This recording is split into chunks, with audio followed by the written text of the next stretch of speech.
أعوذ بالله من الشيطان الرجيم.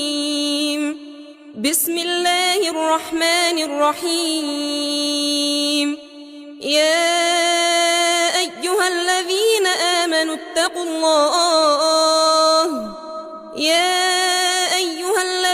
آمنوا اتقوا الله حق تقاته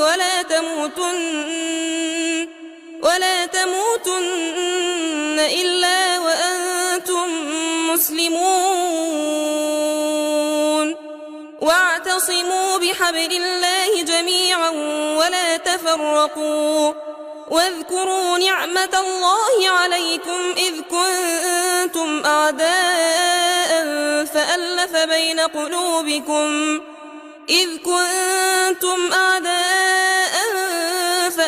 بين قلوبكم فأصبحتم بنعمته إخوانا وكنتم على شفا حفرة من النار فأنقذكم منها. كذلك يبين الله لكم آياته لعلكم تهتدون. ولتكن منكم أمة يدعون إلى الخير ويأمرون بالمعروف وينهون عن المنكر وأولئك هم المفلحون. ولا تكونوا كالذين تفرقوا واختلفوا من بعد ما جاءهم البينات وأولئك لهم عذاب عظيم.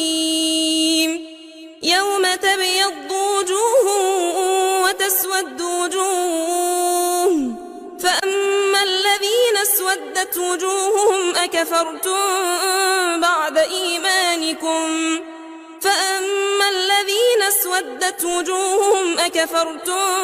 بعد إيمانكم فذوقوا العذاب بما كنتم تكفرون.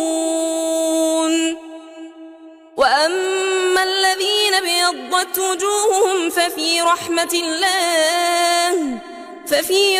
الله هم فيها خالدون.